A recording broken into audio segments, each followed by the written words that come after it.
Bienvenidos a su programa Desenlaces. Hoy tenemos como invitado a un licenciado en Contaduría Pública, ha sido ministro del Poder Popular para la Juventud y el Deporte. Actualmente es vicepresidente de Comunas y Movimientos Sociales del Partido Socialista Unido de Venezuela, presidente de la Comisión de Derechos y Garantías de la Juventud de la Asamblea Nacional Constituyente.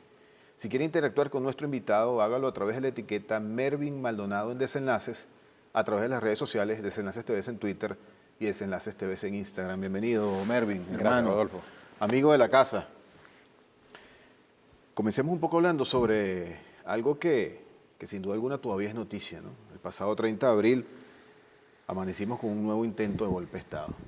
Digo nuevo porque, bueno, contra el presidente Nicolás Maduro, la derecha venezolana y el imperio norteamericano han sido inclementes. Han tratado de tumbarlo por todas las vías, sin pensar en las opciones electorales, porque pareciera que ellos de antemano están claros que no tienen el favor del pueblo, por lo menos la mayoría del pueblo. Ahora, yo quisiera que hicieras un balance, Mervin, de cómo se vivieron esas horas, cómo las viviste tú, qué opinión te merece esto. Bueno, en primer lugar, gracias, Rodolfo, por la invitación, a tu equipo de trabajo, de Desenlaces y a toda la familia de TVs. Siempre lo digo, cuando estamos en TV nos sentimos en familia. Así es, mi hermano. Saludos a todo el equipo de trabajo y, en efecto, desde la llegada del comandante Hugo Chávez en el año 99, ganando las elecciones el 6 de diciembre del año 98, el imperio norteamericano, que tiene una de sus representaciones en el gobierno de los Estados Unidos, tiene más representaciones, claro, pero una de ellas fundamental en el gobierno norteamericano, ha desarrollado un golpe continuado contra la revolución bolivariana. ¿Por qué? Bueno, pues sencillamente la revolución bolivariana ha dicho que Venezuela es un país libre, independiente, soberano, donde nuestros problemas los resolvemos entre nosotros, que las capacidades que tenemos las desarrollamos entre nosotros, que nuestras riquezas nos pertenecen, pero que además queremos desarrollar relaciones en el mundo entero de armonía y creemos en la multipolaridad y no creemos en un hegemón del mundo o un policía del mundo. Eso contrasta, por supuesto, con la política del gobierno de los Estados Unidos, que asume la doctrina Monroe de América para los norteamericanos, y nosotros asumimos el proyecto bolivariano, el de la mayor suma de felicidad posible para todos, mayor suma de seguridad social, mayor suma de estabilidad política. Ese golpe continuado ha tenido diversas fases que conocemos muy bien. Me remito a la última.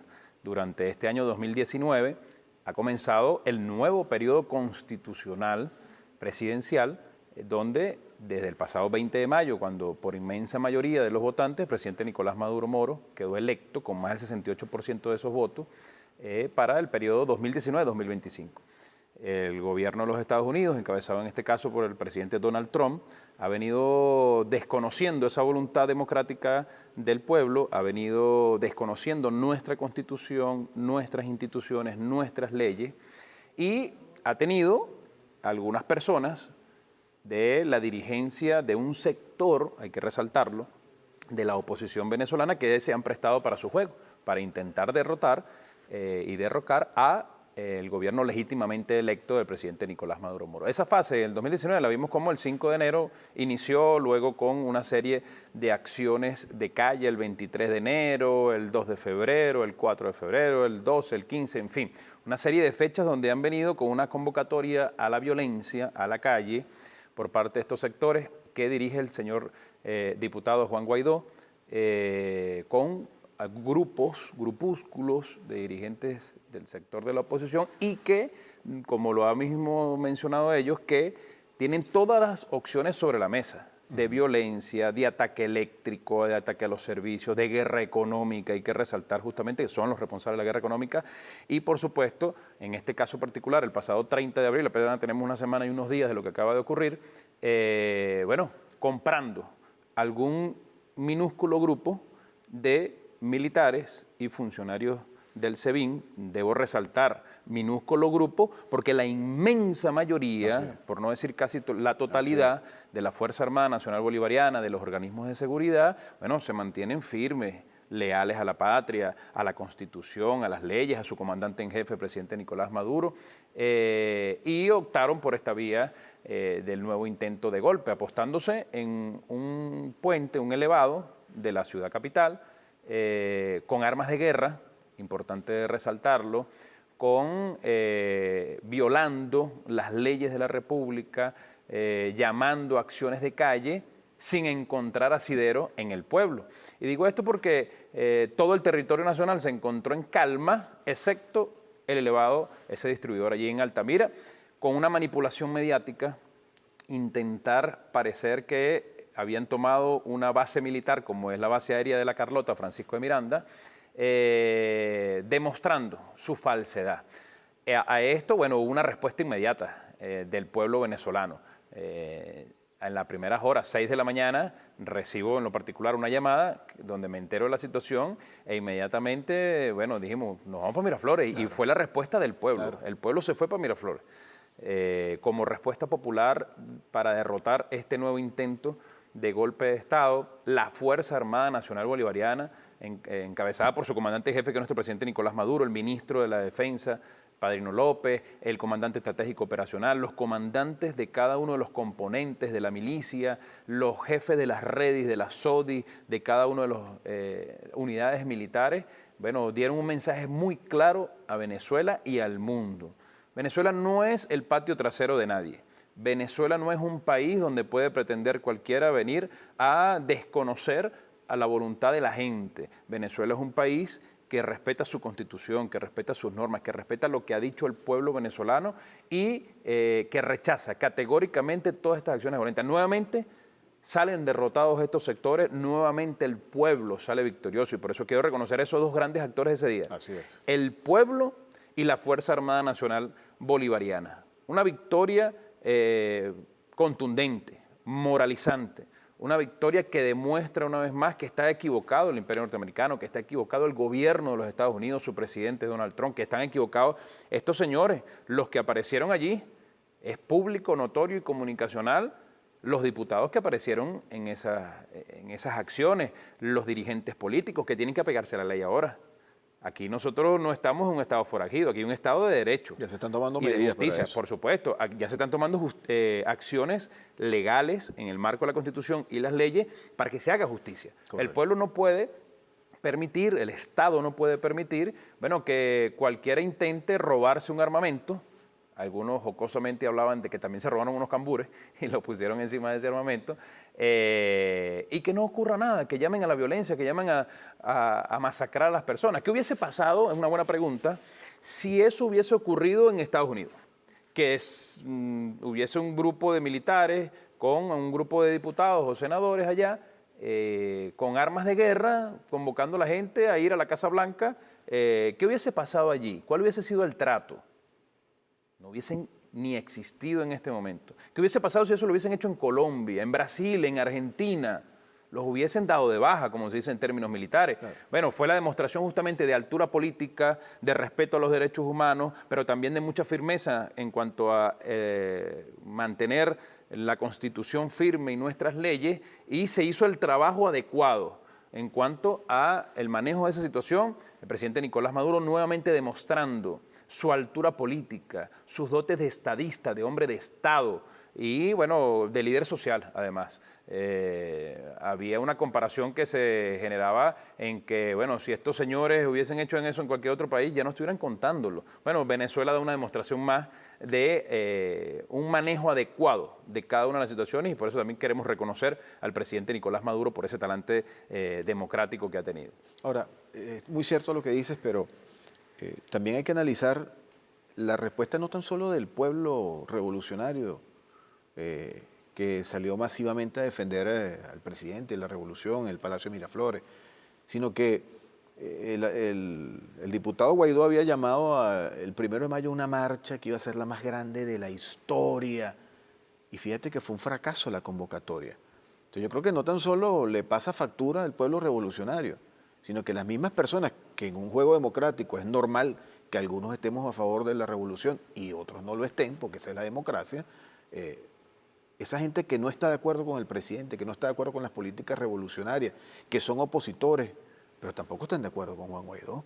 El mismo 30 de abril le dieron un mensaje, no asumieron su llamado a la violencia en ese distribuidor de Altamira, luego se fueron a la Plaza Altamira, la gente no respondió de su sector, que reconocemos que es válido, que lo ha dicho el presidente de la República, que lo ha dicho la dirección política en este juego democrático, como tú lo has mencionado, que bueno, cuando ellos han ganado elecciones se han reconocido. En el 2015 se le reconoció su victoria en la Asamblea Nacional, en el 2007 cuando perdimos la reforma, los gobernadores que han ganado, los alcaldes que han ganado, los legisladores que han ganado, los concejales, pero no es esta entonces, ya queda una vez demostrado que sus mismos sectores lo rechazan porque no atendieron su llamado inmediato para el 30 de abril, pero además de eso, pudiéramos decir que dentro de todo Juan Guaidó tuvo razón.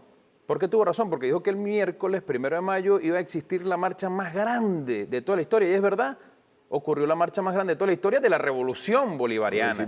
Y lo pudimos ver desde el distribuidor Longaray en la autopista Vallecoche, recorriendo, bueno, inmensamente la ciudad capital. Quienes estuvimos allí sabemos lo largo que fue, pero además la inmensa cantidad de venezolanos que, dando una respuesta contundente a lo que ocurrió el 30, el primero se volcaron a las calles a la marcha más grande de la Revolución Bolivariana para respaldar además y llegar hasta el Palacio de Miraflores, para respaldar, repito, ¿respaldar qué? Respaldar a nuestro país, a Venezuela, respaldar la democracia, respaldar la voluntad de la gente, respaldar nuestra constitución, nuestras leyes, nuestras instituciones, respaldar a la revolución bolivariana, respaldar al presidente Nicolás Maduro, respaldar, todo eso lo pudiéramos englobar en una palabra: paz. Venezuela quiere paz. ¿Tenemos dificultades? Sí, como todos los países del mundo. ¿Tenemos diferencias? Sí, como ocurre en todas las familias, ni siquiera en todos los países, como en todas las familias. En las familias tenemos diferencias. Claro. Pero Venezuela, que es una gran familia, sabe que sus diferencias se resuelven entre sus hermanos,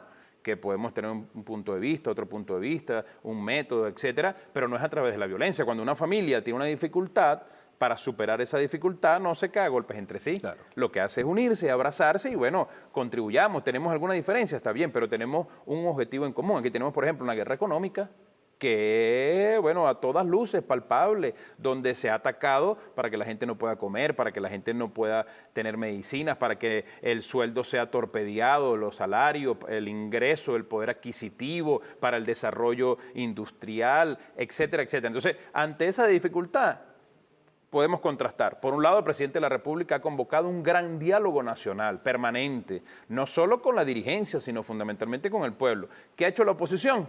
Bueno, lo que ha convocado es a la violencia. Venezuela no es un país violento, Venezuela es un país de paz. Lo ha demostrado así siempre en su historia, y Venezuela seguirá levantando esas banderas donde nos reconozcamos entre todos, nos respetemos entre todos y donde avancemos entre todos. Mervin, debo ir al corte, pero quiero una respuesta antes de enviar a la pausa. La oposición se ha convertido en una especie de artista del engaño. Nuevamente han engañado, yo creo que al imperio norteamericano. Me quito el sombrero con la derecha venezolana porque son capaces de mentir de una manera tal. Yo me imagino que ellos le tienen que haber dicho: tenemos la mayoría de la Fuerza Armada Nacional Bolivariana a nuestro favor, tenemos una cantidad de jefes de los poderes públicos que han tratado de mancillar su honor y su reputación involucrándolos en una intentona golpista.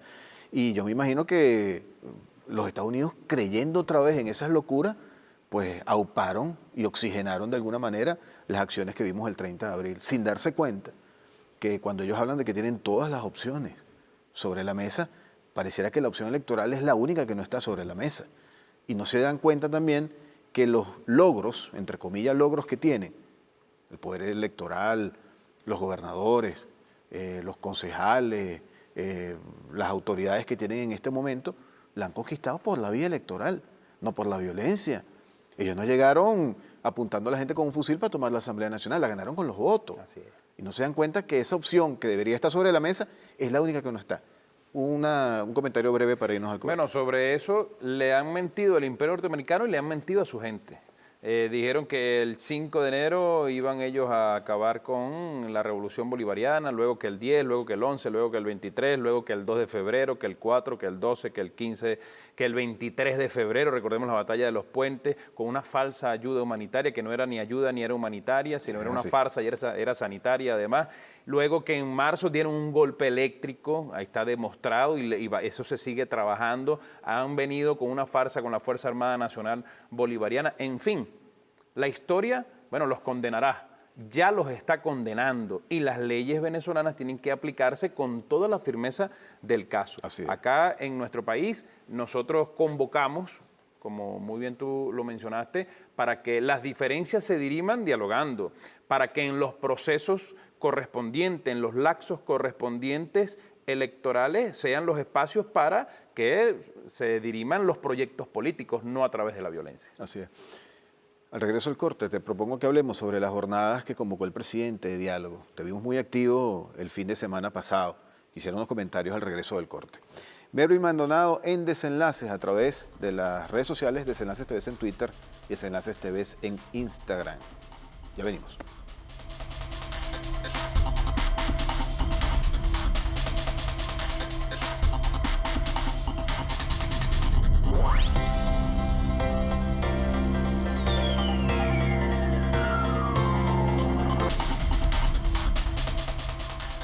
Estamos de vuelta en su programa Desenlaces, acompañado de Mervin Maldonado. Mervin, habíamos dejado como abreboca para este corte las jornadas que ha convocado el presidente de diálogo, de consulta, de generación de propuestas. Una vez más el presidente tomando en cuenta la opinión del pueblo, ¿no? Te vimos muy activo durante el fin de semana en estas jornadas. Cuéntanos cómo se vivió esa experiencia. Bueno, el 1 de mayo, con una victoria en la mano, pero sin arrogancia, sino con bastante humildad, el presidente de la República, en el medio de esa gran marcha de los patriotas, nos convocó a seguir con una mano defendiendo la patria, defendiéndonos de los ataques imperialistas, de sus lacayos en nuestro país, pero con otra, no descuidar el trabajo estructural. Y en este trabajo estructural, en este nuevo comienzo, en este nuevo periodo presidencial con un plan de la patria 2019-2025, Plan Económico y Social de Desarrollo de la Nación, nos ha dicho, vayamos con la sapiencia del pueblo, con la sabiduría popular, a revisar 3 grandes cosas dentro de la Revolución Bolivariana para el desarrollo de todo el pueblo. ¿Qué cosas estamos haciendo mal que tenemos que cambiar? ¿Dónde están los errores que tenemos que corregir? ¿Cuáles son las cosas que no debemos seguir cometiendo? Segundo, de la inmensa cantidad de cosas buenas que tenemos en Revolución Bolivariana, cómo perfeccionarlas, cómo profundizarlas, cómo hacerlas mejor. Y tercero, qué cosas nuevas tenemos que hacer en la Revolución Bolivariana. En el medio de un contexto de guerra, de golpe continuado, de ataques permanentes, de bloqueo financiero y económico internacional, etcétera, etcétera, el presidente de la República pudiera, como cualquier otro presidente en el mundo, justificar que sus acciones están solo orientadas a la defensa de la patria. Válido. Pero ha dicho, nos elevamos más allá de eso. Seguimos defendiendo la patria y vamos a profundizar todas las políticas en función de nuestro pueblo. Cambiar, profundizar y lo nuevo. Y en base a eso, convocó a que todo el pueblo, de manera directa, pudiera participar a través de la plataforma del Plan de la Patria, en la plataforma digital, y agrupado en 3 grandes congresos. El Congreso Bolivariano de los Pueblos, que agrupa a todos los movimientos sociales, mujeres, jóvenes, adultos mayores, personas con alguna discapacidad, los movimientos de trabajadores, etc. El Congreso del Partido Socialista Unido de Venezuela y su juventud, desde cada una de la organización en cada una de las 40.000 comunidades. Y la estructura del Estado, la discusión entre gobernadores, alcaldes, legisladores, constituyentes, concejales, ministros, etcétera, etcétera. Estos 3 grandes congresos discutir desde el día sábado en la base, en cada una de las comunidades. Quiero destacar esta inmensa jornada, fueron más de 40.000 asambleas del Partido Socialista Unido de Venezuela en cada una de las comunidades, con la VC, etcétera, etcétera, y su juventud. Fueron más de 16.840 asambleas del Congreso Bolivariano de los Pueblos, de todos y cada uno de los 60 movimientos sociales, y bueno, las discusiones que se dieron entre gobernadores, alcaldes, etcétera. El día sábado desde la base y el día domingo en 3 grandes plenarias de esos congresos para consolidar todas las propuestas, sin que a ninguna propuesta se le quitara nada. Lo que la gente escribió, lo que la gente dijo, lo que la gente subió, iba directo a una plataforma, no pasaba por manos de nadie para ser filtrada, directo a una plataforma. En esas plenarias, luego el día lunes nos encontramos en una gran plenaria unificada, donde todas esas propuestas, algunos números que se daban en relación a ese día de la actividad. Bueno, más de 40.000 asambleas, más de 10 del partido, más de 16.800 del Congreso Bolivariano de los Pueblos, más de 800.000 personas que participaron de manera directa y que pueden seguir participando, claro, más de 20.000 propuestas diferentes, muchas que se repiten, pero por lo menos 20.000 propuestas diferentes. ¿En qué ámbitos? En el tema de la paz, la seguridad y la justicia, en el tema económico, productivo y derrota de la guerra económica, en el tema de la transformación del Estado como instancia gubernamental, como instancia de desarrollo de las políticas, para las políticas sociales que atienden directamente a las personas y, por supuesto, lo que tiene que ver con servicios que atienden al pueblo venezolano. 5 temas con 3 elementos, qué cambiar, qué profundizar y qué es lo nuevo en estas 3 grandes plenarias, donde demuestra, bueno, que no hay ningún tipo de sesgo, que no hay ningún tipo de temor en revisar la crítica, la autocrítica. Al contrario, es un proceso que fortalece. Identificar qué es lo que está mal para cambiarlo, fortalece a todo el mundo. Claro. Identificar qué es lo que tenemos bien para seguirlo, profundizarlo. Bueno, eso ayuda a todo el mundo. Y también identificar qué es lo nuevo para crearlo. Mira, esto ayuda a quienes piensen de una forma, a quienes piensen de otra, a quienes formen parte de una religión o de otra, quienes sean de una condición social o económica u otra. En fin, creo que el presidente Nicolás Maduro se eleva, así como se elevaba nuestro comandante Hugo Chávez ante alguna adversidad, como la que acaba de ocurrir de un golpe. Bueno, se eleva para seguir profundizando en función de la gente. Vaya qué nobleza la del pueblo, Mervin, que asistió masivamente a esa jornada. Hay que hacer un reconocimiento también al pueblo venezolano. Correcto, allí vimos nosotros, tuve la oportunidad de participar, bueno, en asambleas con los educadores, con los transportistas, con los petroleros. Interesantes las propuestas que surgen desde el sector de los trabajadores petroleros para dejar de depender solamente de importaciones y producir desde nuestro país las válvulas, las piezas, etcétera. Asambleas con las madres, con las familias, con los hogares de la patria, asambleas con las cocineras de la patria, asambleas del partido desde cada una de las comunidades. De verdad que el pueblo venezolano ha venido demostrando su alto nivel de conciencia, su alto nivel de fuerza y de garra para seguir avanzando en nuestro país, pero también, y a mi humilde percepción, su alto amor por la patria, su alto amor por el país. Creo que en esos 3 elementos, su conciencia, su fuerza y su amor, pudiéramos resumir lo que hemos visto expresado por cientos de miles este fin de semana. Mervin, la experiencia del Congreso del Partido, cuéntanos, ¿cómo se vivió? Mira, importante, estamos en pleno 4º Congreso del Partido Socialista Unido de Venezuela, 3er Congreso de su Juventud, donde desde el año pasado se eligieron delegados y en ese proceso de manera unánime y por aclamación ratificamos al presidente Nicolás Maduro como presidente del partido y le entregamos la potestad para que tomase las decisiones orgánicas, las decisiones estructurales, designó una dirección nacional, se han venido designando las direcciones estadales y vamos en efecto cascada hasta llegar a la última calle de nuestro país. Se reunió en el medio de una situación de combate para analizar esa situación, para seguir profundizando en la defensa de la patria, pero también para darle estas recomendaciones. Nos distribuimos por cada una de las regiones, pero también pudimos desarrollar reuniones por los sectores, en lo particular con los delegados y delegadas de comunas que fueron electos en el Partido Socialista Unido de Venezuela para aportar concretamente qué acciones. Allí, mira, puedo adelantar algunas de las cosas que ya son públicas, por supuesto, donde en el tema del Estado,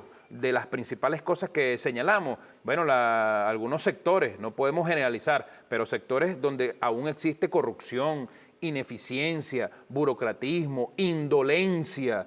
Bueno, ahí se dejaron varias propuestas como transformar eso. En el tema económico, también fundamental, por supuesto, para nuestro país, como nosotros desde el poder popular, desde cada una de las comunidades, con todas las instancias necesarias, poder trabajar el tema de los precios, claro, cómo podemos nosotros también, el tema de la producción, fundamentalmente. El Partido Socialista Unido de Venezuela ha asumido cada militante un conuco, producir en mayor, en menor escala. Creo que el reto fundamental, incluso de nuestra generación, pudiera resumirse también en una palabra que es producir. ¿Qué producimos? Pudiéramos preguntarnos hoy, ¿qué está produciendo usted que nos está viendo en su casa? Un tomate, un ají, está produciendo cualquier cosa que usted pueda hacer. Dice, bueno, yo vivo en un apartamento. En un apartamento hay los mecanismos Claro. para producir. Quizás eso no da para que, bueno, sea todo lo que cubra su necesidad, está bien. Pero si cada uno de nosotros, somos 30 millones de venezolanos, produjera al menos 1 kilo de algo, fueran 30 millones de kilos.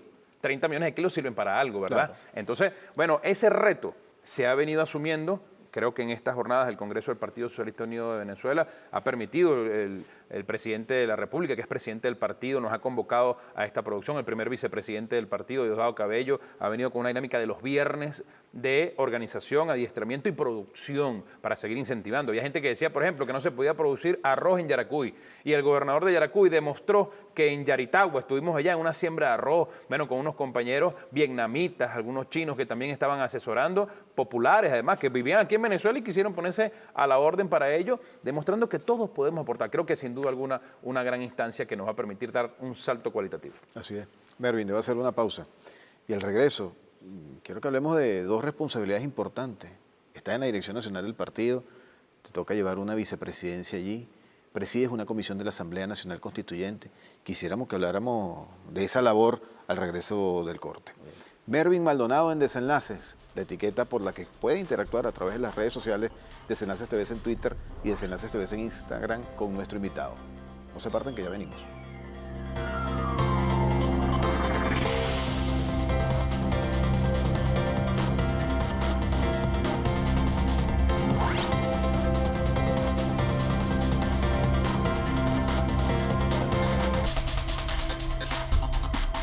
Seguimos con más de su programa Desenlaces, acompañado de Mervin Maldonado. Mervin, habíamos dejado para comenzar este bloque 2 labores importantes que te han encomendado. Primero, la vicepresidencia de Comunas y Movimientos Sociales del Partido Socialista Unido de Venezuela. Quisiera que me dijera el arduo trabajo que has llevado allí, ¿qué pudiéramos rescatar?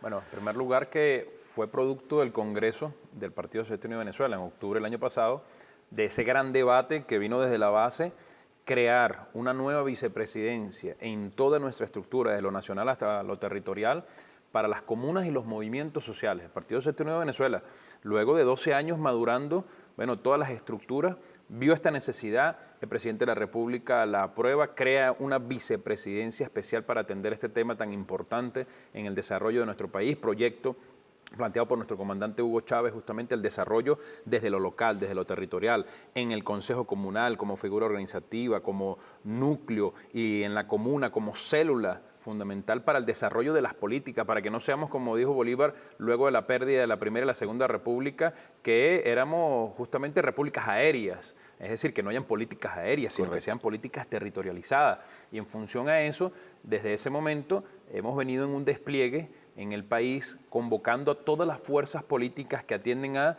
comunas. Hubo un congreso además especial para las comunas, donde hubo delegados. El mismo congreso del partido tenía un sector representando a las comunas, al Parlamento Comunal, al Consejo Presidencial de Comuna, a la institucionalidad que atiende comunas en el ámbito nacional, regional, municipal, donde, por supuesto, las gobernaciones y las alcaldías patriotas tienen este espacio, donde convocamos también a los diferentes movimientos sociales del Congreso Bolivariano de los Pueblos, donde convocamos a las principales vocerías de los consejos comunales y de las comunas, a todas las fuerzas, para los constituyentes del sector de las comunas, por supuesto también, donde entre todos sigamos profundizando, ahora con la tarea partidista, entendiendo las diferentes responsabilidades. Hay una tarea que tiene el gobierno, que tiene el Estado en la construcción de la comuna, hay una tarea que tiene el partido. Correcto. Desde el punto de vista partidista. Hay una tarea que tiene la Asamblea Nacional Constituyente, que ha dado un gran debate, y quiero reconocer todo el programa de fortalecimiento de las leyes del poder popular,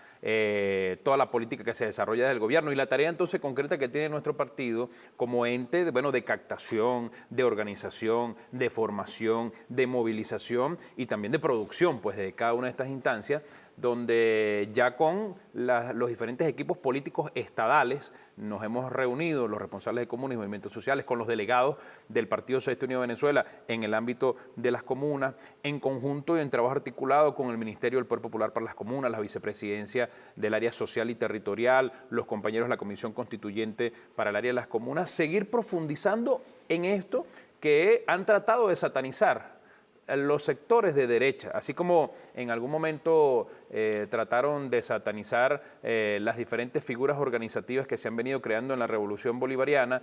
Por ejemplo, tienen una campaña contra los colectivos, por ejemplo. Bueno, y resulta que los colectivos no es más que la agrupación de personas en base a un programa, un plan para alcanzar un objetivo. Entonces, por ejemplo, aquí todos formamos parte de un gran colectivo, el colectivo de periodistas o el colectivo de trabajadores o el colectivo de un club deportivo, correcto, de un club cultural. Bueno, así han tratado de satanizar el tema de la comuna y de los consejos comunales, que no es más que el poder popular.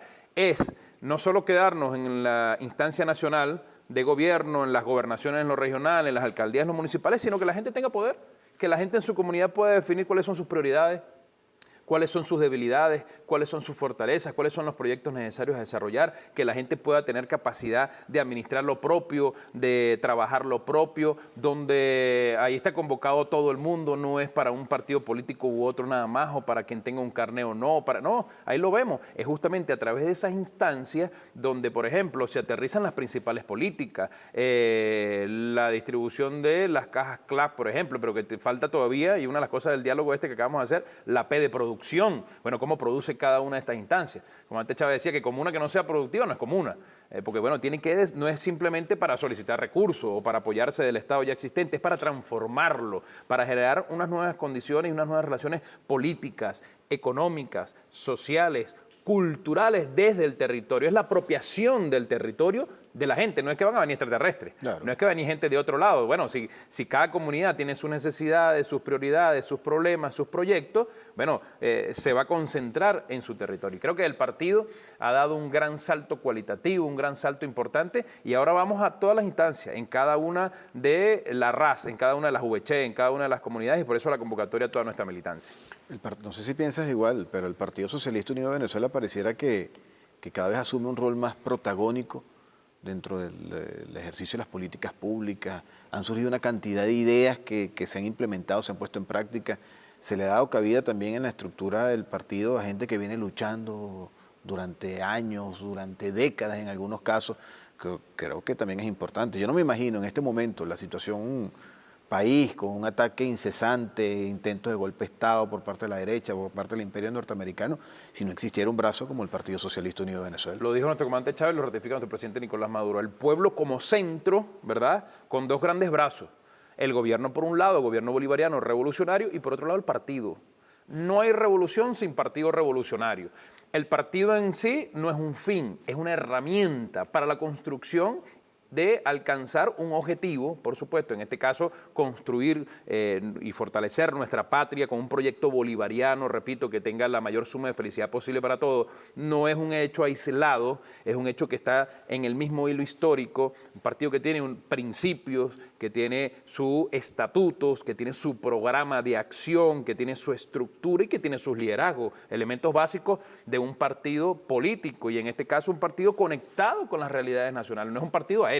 Claro. Es un partido que está en cada una de las calles, más de 240.000 calles, tenemos jefes por cada una de las calles, más de 40.000 comunidades, más de 13.800 unidades de batalla Bolívar Chávez que están asociadas a los diferentes centros electorales, con direcciones parroquiales, con direcciones municipales, con direcciones estadales, con una gran dirección nacional, con un presidente de partido y con un congreso de partido que establece durante 4 años su marco estratégico, cómo lo va ajustando en función a las diferentes dinámicas, pero que tiene sin duda alguna como centro al venezolano. ¿Cómo ayudar a Venezuela? ¿Con nuestros errores? Sí, por supuesto, que lance la primera piedra, que no cometa un error, ¿verdad? Pero que sin duda alguna con una inmensa cantidad de aciertos.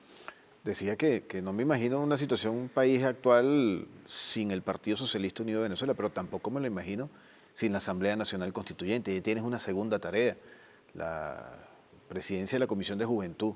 Cuéntanos cuál es el trabajo que se ha desarrollado desde allí. Bueno, se acaban de cumplir justamente el 1 de mayo 2 años de la convocatoria que hizo el presidente de la República, Nicolás Maduro. Tú estabas en ese acto, yo me acuerdo que te vi en la Avenida Bolívar, descomunal, esa movilización del 1 de mayo del 2017, presidente, en el medio de una guerra, por eso digo, es un golpe continuado, de una guerra violenta que nos tenían los terroristas con las guarimbas. ¿A qué convocó? No convocó a más violencia, no convocó a la pelea de perros, no convocó a irnos a matarnos entre venezolanos, no. Levantó la bandera de la paz. Vaya que eran días duros. Duros. Recordemos aquí que nos está viendo. Usted puede recordar la guarimba. Claro. La gente no podía ir a trabajar, no podía llevar a sus muchachos a la escuela, quemaban bienes privados, públicos, etcétera.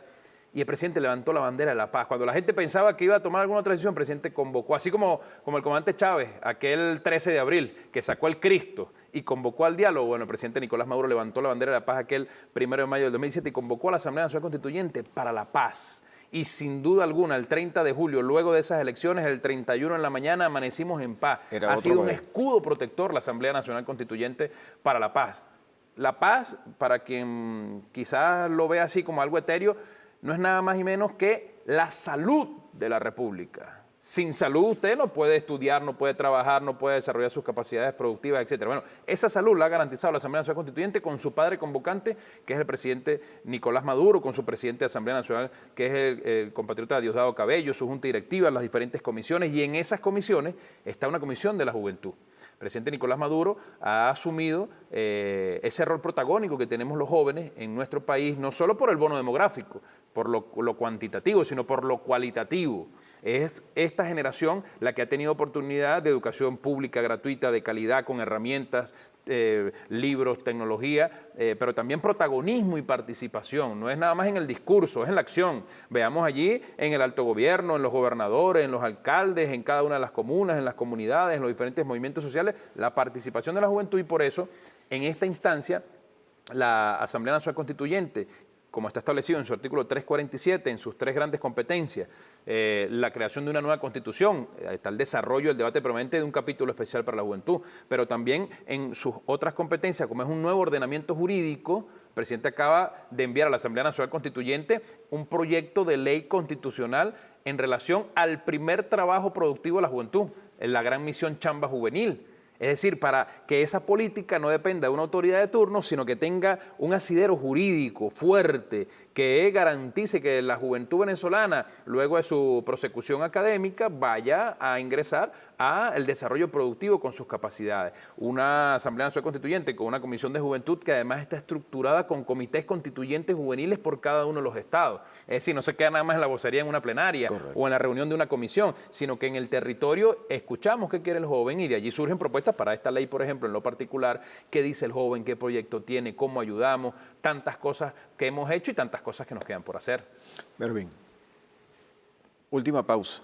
Y al regreso quiero que revisemos las redes sociales. Perfecto. A través de la etiqueta Mervin Maldonado en Desenlaces se han elaborado preguntas, comentarios. Quisiera que respondieras algunos al regreso del corte. Excelente. Ya venimos con Mervin Maldonado en Desenlaces.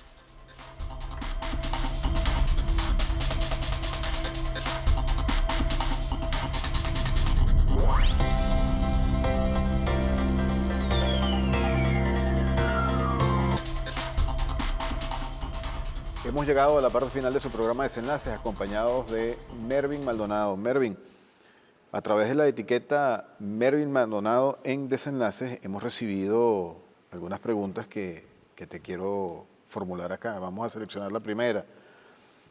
@Ceusa09. ¿Qué ha pensado el Partido Socialista Unido de Venezuela sobre el llamado a elecciones generales? Bueno, el Partido Socialista Unido de Venezuela es respetuoso de la Constitución y de las leyes. Es un partido democrático donde en el momento que correspondan las elecciones que correspondan, va a participar. Lo hemos hecho. 25 elecciones en los últimos 20 años. Hemos ganado 23, hemos perdido 2 en el ámbito nacional.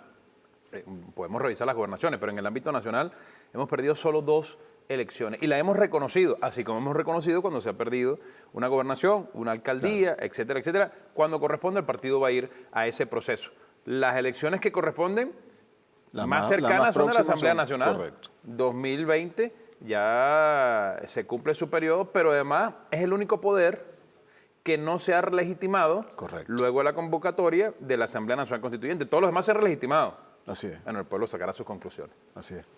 Nos dice @Luis Anoja, muy bien la Jornada Nacional de Diálogo y Rectificación, pero esperamos que estas propuestas que dio el pueblo no se queden sin ejecutar. Bueno, allí está. Ha sido el usuario Sanoja, creo que es el apellido.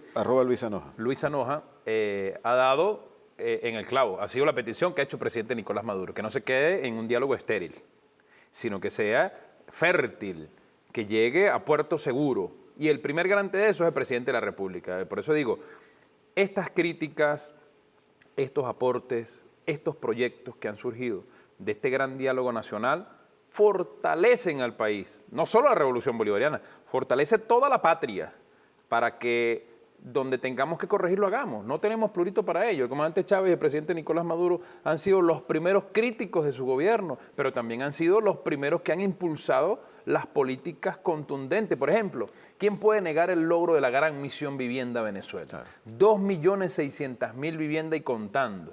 Vamos a llegar durante este año a la meta de los 3 millones, pero el presidente Nicolás Maduro, de acuerdo a la realidad que ha venido surgiendo, la ha ampliado ahora a 5 millones. Ahí vemos, mucho hemos hecho.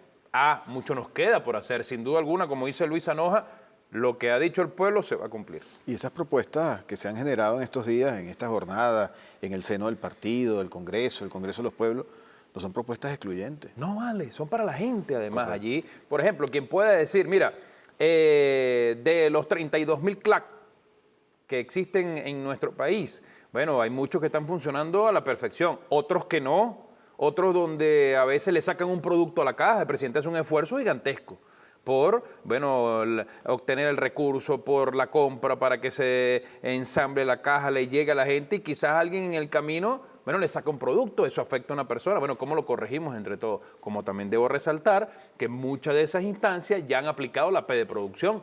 Entonces tú ves y el CLAC te dice, ya ves que yo nada más no distribuyo la caja. Aquí tenemos nosotros un patio productivo, tenemos nuestro conuco, estamos sembrando, estamos aquí criando algún tipo de ganado, de caprino, de ovino, piscícola, y hemos hecho un recorrido por todo el país, hemos evidenciado. Entonces, creo que bien acertado el comentario porque vamos al cumplimiento de lo que ha dicho el pueblo. Así es. Tenemos a @RojasDíaz2. ¿Qué plan tienen en mente en la Asamblea Nacional Constituyente para que nuestros jóvenes no se sigan yendo del país? Bueno, un tema que hemos debatido, convocamos a todos los compañeros y compañeras a que con todas sus propuestas, un tema que también surgió en el debate, no muera allí o que sea la única instancia, sino que un elemento permanente pueda seguir aportando acá fundamentalmente el trabajo en materia de salud, de educación, de trabajo y de vivienda, digamos como que son los 4 áreas fundamentales para la juventud, seguir fortaleciéndolas en función de garantizar condiciones básicas para que un joven no tenga necesidad de ir a otro país. Correcto. Venezuela ha sido un país noble que le ha abierto los brazos, bueno, a quienes quieran ir y probar suerte en otro lado, pero que también ha sido gran receptor de migrantes. Alguien me preguntaba, Melvin, pero ustedes ¿por qué no dicen, dentro de lo que existe también, hay una realidad, sin duda alguna, pero también hay una campañita dentro de que, bueno, que todo el mundo se fue, bueno, ¿por qué estamos nosotros aquí entonces todavía? Pero ¿por qué no dicen, por ejemplo, los 5.600.000 colombianos, ¿por qué no se han devuelto a Colombia? El más de 1 millón entre ecuatorianos y peruanos, ¿por qué no se han devuelto a Ecuador y Perú? El más de 1 millón de árabes y 1 millón de chinos que hay en nuestro país, ¿por qué no se han devuelto a sus países? Porque algo tiene Venezuela. Claro. ¿Tenemos dificultades? Repito, sí, tenemos dificultades como todas las familias. ¿Que la vamos a seguir superando? Sí, la vamos a seguir superando. Pero también tenemos grandes capacidades. Somos el país que tiene la faja petrolífera más grande del mundo, con hermosos paisajes, con una posición geoestratégica, que además somos centro, vemos como en todos los debates en el mundo, el tema es Venezuela. ¿Por qué? Porque somos faro en el mundo. Entonces, hay una realidad concreta que seguimos trabajando, que seguimos atendiendo con políticas para la salud, para la educación, para el trabajo, para la vivienda, pero también hay mediáticamente una exponenciación de esa situación donde alguien que me hacía esta pregunta, ¿por qué no dicen por qué no se han ido los colombianos?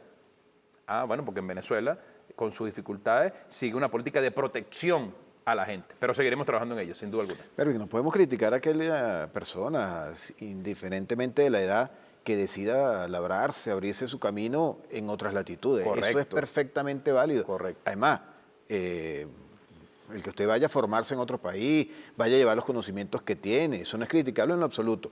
Lo criticable es que la gente se vaya bajo engaño. Correcto. Diciéndole que aquí no hay futuro, que aquí no van a conseguir nada. Y que lo vemos en el plan Vuelta a la Patria, por ejemplo. Y que afuera todo es extraordinario. Exacto. El plan Vuelta a la Patria es la evidencia más palpable de las necesidades que están pasando los venezolanos afuera. Correcto. Ahí vemos nosotros cómo Venezuela es el único país que le desea a todo el mundo, quien quiera probar suerte en otro espacio, nuestros mejores augurios. Pero también vemos cómo es el único país que crea un plan para que quien se quiera regresar luego de ver la realidad, claro, la mentira que le meten afuera, que le pintan un país de maravilla y cuando llegan no es así, porque las tarifas de los servicios públicos son exorbitantes, porque la educación no es pública, gratuita y de calidad, porque el trabajo no es el que le ofrecieron y hay jornadas de explotación laboral, donde hay xenofobia, donde hay racismo, donde las condiciones de vida no son las que la persona creía, y cuando se voltea y ve para su casa y ve para Venezuela, dice, es que yo estoy mejor en Venezuela. ¿Que tengo dificultades allá? Sí, pero trabajando allá, surgiremos adelante. Así es. Nos dice R. Sara 9200. ¿Por cuánto tiempo la Asamblea Nacional Constituyente va a seguir discutiendo la Constitución? ¿Este debate será permanente? Mira, en primer lugar, repito, la Asamblea Nacional Constituyente se ha configurado como un gran escudo para la paz, para la salud de la República, pero además de eso tiene esa competencia, pero muchísimas otras, un nuevo ordenamiento jurídico y la transformación del Estado. ¿Qué pasaría en Venezuela si no se hubiese designado un nuevo fiscal, por ejemplo, como el compañero Tarek William Saab, y la que era anteriormente exfiscala Luisa Ortega Díaz, comprometida con un golpe de Estado de las guarimbas, hubiese estado?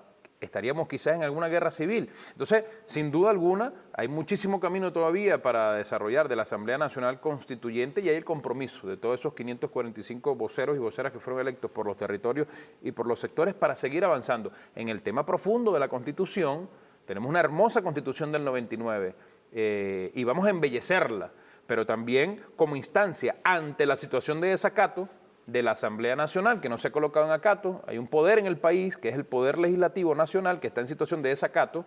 Esas atribuciones, amparadas en el artículo 347 de un nuevo ordenamiento jurídico y amparado ante el desacato de la Asamblea Nacional adecoburguesa y mediante sentencia del Tribunal Supremo de Justicia, le ha correspondido a la Asamblea Nacional legislar para que no exista el vacío ante lo que es esa instancia de la Asamblea Nacional.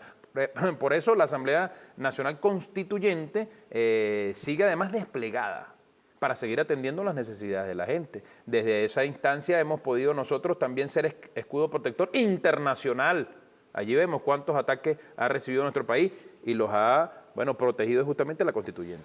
Sí, no, y hay una comisión constitucional presidida por el doctor Ezcarrá que ha ido recogiendo el trabajo que se ha elaborado en todas las comisiones para precisamente colocarlo en un plan, en letra, en papel, para la posible nueva Constitución. Y por último nos dice aquí Alejandro Pont 14, ¿qué plan tiene la Comisión de Derechos y Garantías de la Juventud para contraatacar la guerra que nos tienen impuesta? Bueno, desde allí la convocatoria a todos los sectores. Te decía hace un momento que tenemos una estructura por cada uno de los estados donde en materia legislativa se agrupan los constituyentes jóvenes, los legisladores jóvenes, los concejales jóvenes y los parlamentarios comunales jóvenes. Instancia nacional, regional, municipal y local para todo lo que es el desarrollo en materia legislativa. Allí las propuestas que hemos venido recibiendo se han ido elevando, por ejemplo, en el poder popular, que además es un elemento transversal, lo decíamos hace un momento, cómo desde cada una de nuestras comunidades nosotros podemos contribuir, por ejemplo, para la fiscalización de precios, para la fiscalización del buen desarrollo económico con los jóvenes, pero también agrupa a las diferentes organizaciones sociales, a los jóvenes de los diferentes partidos políticos, a los jóvenes que están en los diferentes sectores, llámese educación media, educación universitaria, profesionales y técnicos, jóvenes científicos, jóvenes deportistas, artistas, y en ello hemos logrado hechos concretos como esta ley que acabo de mencionar de chamba juvenil, que está en pleno proceso ya de discusión ahora desde la Asamblea Nacional Constituyente, para que una necesidad donde la guerra golpea el primer trabajo de la juventud, ¿cómo lo protegemos? Claro. Con la herramienta jurídica, pero también con el hecho concreto.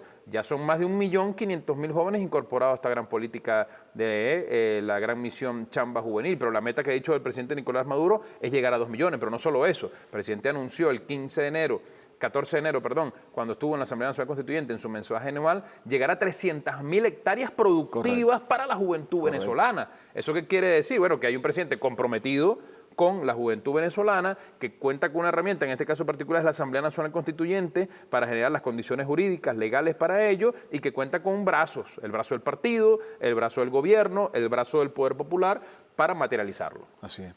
Mervin, debo terminar. El tiempo inclemente como siempre. Pero antes de hacerlo, quisiera que nos contaras brevemente, porque siempre te hemos seguido en redes, a pesar de la amistad que nos une, siempre estoy pendiente de tus redes. y te hemos visto viajando por todo el país. Quisiera que nos comentaras ya para terminar el programa, ¿con qué te consigues cuando viajas por todo el país? ¿Qué te dice la gente? Mira, este año... ¿Cómo está la moral del venezolano? A millón, sin duda alguna que este año, con el nuevo periodo constitucional y todos estos ataques que hemos visto, el Partido Socialista Unido de Venezuela asumió, bueno, la movilización permanente como nunca antes, y hemos estado en la primera vuelta que le dimos al país, 24 estados, 23 más el Distrito Capital, lo recorrimos en 28 días y allí decíamos, bueno, vamos a ir para moralizar a la gente. Mire, compadre, es lo que nos encontramos nosotros, era un pueblo moralizado, que nos moralizaba la dirigencia, un pueblo en la calle, un pueblo combativo, un pueblo que con mucha conciencia, claro de la situación, claro de quién es su enemigo, de quién lo está atacando y claro de quién es su aliado y quién es el que lo está defendiendo. En este caso, el presidente Nicolás Maduro, la revolución bolivariana, salía al combate y nos decía a nosotros que no desmayáramos, que le lleváramos ese mensaje al presidente Nicolás Maduro. Y viéndole los ojos a la gente en la calle, sin duda alguna podemos decir que aquí hay patria, que aquí hay Venezuela para rato. Y cuando digo para rato estoy hablando, bueno, en términos gigantescos, que se pierden en el horizonte porque el pueblo no va a desmayar. Lo hemos visto, lo han colocado en las pruebas más duras. Golpe violento, golpe con algunos pocos militares, golpe eléctrico, golpe con la economía y por todos lados, y no pueden tumbar al pueblo. ¿Por qué? Bueno, porque está consciente, porque tiene fuerza, un pueblo organizado, no es un pueblo disperso, no es un pueblo que está desmembrado, es un pueblo articulado, un pueblo organizado, pero como lo dije también en la primera parte, un pueblo que ama. Y no hay nada que pueda derrotar los genuinos sentimientos del pueblo. Un pueblo que ama esta patria, que ama este proyecto, que se ama a sí mismo, que ama a Venezuela. Y cuando digo esto, no es que ama a un sector nada más, no, que se ama entre todos. Y por eso estamos seguros que, y quiero felicitar, aprovechar tu espacio para reconocer esa acción permanente y contundente de nuestro pueblo venezolano. Hermano, agradecido. A ti, hermano. Muchas gracias por estar aquí, Mervin. Gracias a ustedes por la interacción que han tenido en nuestras redes sociales, Desenlaces TV en Twitter y Desenlaces TV en Instagram, con la etiqueta Mervin Maldonado en Desenlaces. Toda historia tiene su desenlace y el desenlace de esta historia lo vimos de la mano del constituyente Mervin Maldonado. Nos vemos en una próxima entrega. Agradecido.